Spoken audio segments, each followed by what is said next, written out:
여러분 안녕하십니까, 진성호입니다. 오늘 많은 사람들이 만나고 있습니다. 자, 이낙연과 이재명이 오늘 차를 마셨습니다. 그리고 그 전에 이준석 국민의힘 대표는 김종인 전 비대위원장을 만났습니다. 자, 오찬을 곁들인 이날 상당히 긴 그런 토론이 있었던 것으로 보입니다. 자, 관건은 지금 경선 룰입니다. 지금 경선 룰 여론조사 문항을 놓고 홍준표 의원이 중대 결심을 할 수도 있다, 이렇게 정홍원 선관위원장을 사실상 협박했습니다. 이 조선일보 같은 경우는 경선 불복을 하는 것이냐 이런 취지의 기사를 쓰기도 했습니다만 아직까지 홍준표 의원의 속마음을 알 수는 없습니다. 그러니까 4명을 모두 묻는 것이냐 아니면 1대1로 경쟁을 시키는 것이냐, 여기에 대해서 홍준표 의원은 1대1로 물어보는 것은 안 된다고 주장하고 있습니다. 자, 그런데 여기에 대한 이준석 대표의 입장은 뭘까요? 또 하나, 오늘 두 사람의 만남에 언론들은 이런 관심을 갖습니다. 자, 11월 5일부터 김종인은 움직일 것으로 보이는데 윤석열 전 총장과 김종인 전 위원장의 코드는 맞는 것 같습니다. 지금 당장은 아닐 것 같고 11월 5일 윤석열이 국민의힘 대통령 후보로 선출된다면 김종인은 윤석열을 도울 가능성이 지금 대단히 높습니다. 그러나 홍준표가 된다면 어떨까요? 김종인 전 위원장은 홍준표 의원과는 사실상 감정의 골이 깊은 것 같습니다.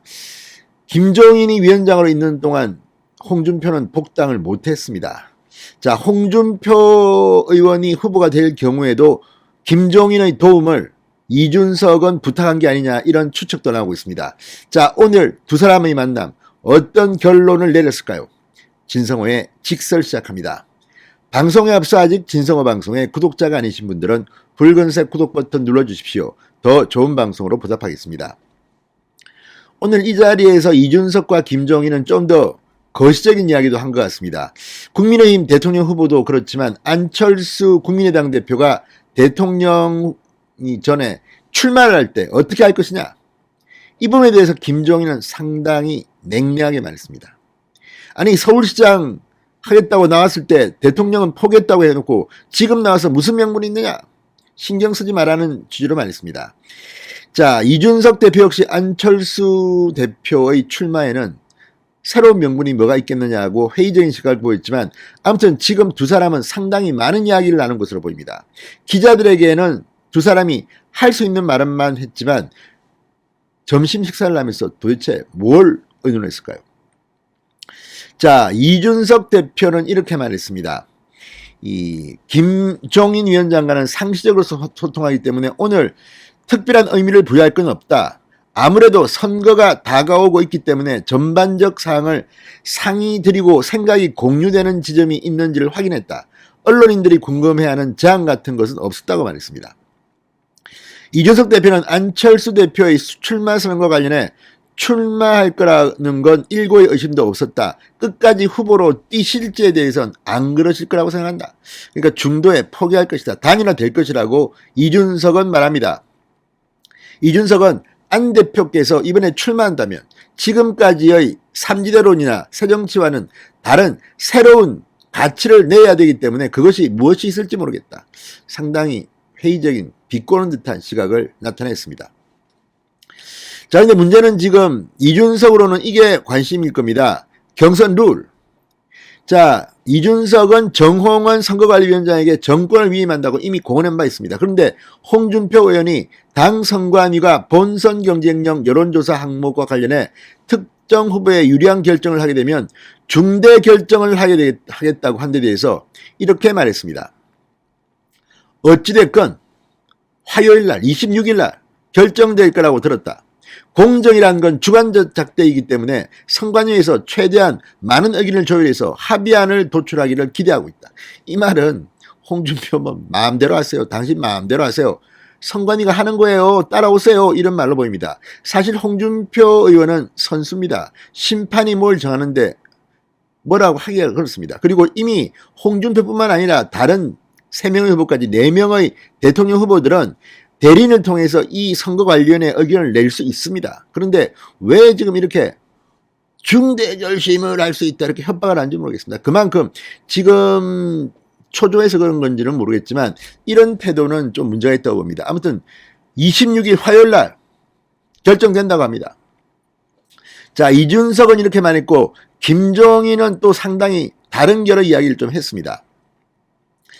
국민의힘 대선 후보가 선출되면 내 개인적으로 후보에 대한 자질 검증에 나설 것이라고 말했습니다. 이건 무슨 말일까요? 자, 내가 당 선대위에 합류하는 것을 두고 말이 많은데 나는 확신이 없으면 행동하지 않는다. 후보가 선출되면 그 후보에게 지금 우리나라가 당면한 과제에 대해 어떤 입장을 가졌는지 등을 묻고 이를 토대로 나름대로 확신이 서면 그때 행동하겠다. 이 발언이 묘합니다. 그러니까 윤석열과는 뭐 정기적으로 만나면서 무슨 이야기들을 하고 있고 어젠다도 주고 있다는데 다른 후보가 되면 어떻게 될 것인가? 여기에 대한 답이 아닌가? 내가 후보 자질 검증을 하겠다. 홍준표가 되면 자질 검증을 한 뒤에 도울지 말지를 결정하겠다는 건지. 자, 당 일각에서는 윤석열 후보 외에 다른 후보가 선출될 때 김종인 전 위원장 영입을 위한 포석의 성격으로 이준석이 오늘 만났다는 의견이 나왔다고 합니다. 뭐 뉴스완의 평가입니다. 그러니까 홍준표가 만약 된다면 도와주시오. 뭐 이런 걸까요? 아무튼 김종인 전 위원장 측근들은 홍준표 후보가 선출될 시 김종인 전 위원장의 합류가 사실상 어렵다고 분석한다고 뉴스와는 보도합니다. 아마 이런 것 때문에 이런 대화가 있었을지도 모르겠습니다. 자, 김종인 전 위원장은 윤석열 후보의 선출 가능성이 가장 크고 선출된다면 대통령 당선 가능성은 60 내지 70%라고 전망한 바 있습니다. 이준석은 좀 더 박하게 전망을 했습니다. 지금 하면 쉽지 않다. 그런데 이 부분에 대해서도 아마 두 사람 간의 토론이 있을 것으로 보입니다. 자, 그리고 또 하나 안철수입니다. 김종인 전 위원장은 안철수를 별로 안 좋아합니다. 그건 뭐 다 아는 사실이고. 그래서인지 이렇게 말했습니다. 자신이 한 말을 그렇게 손바닥 뒤집듯이 하는 사람이 대권 도전에 나선다고 어떤 영향이 있다고 보지 않는다.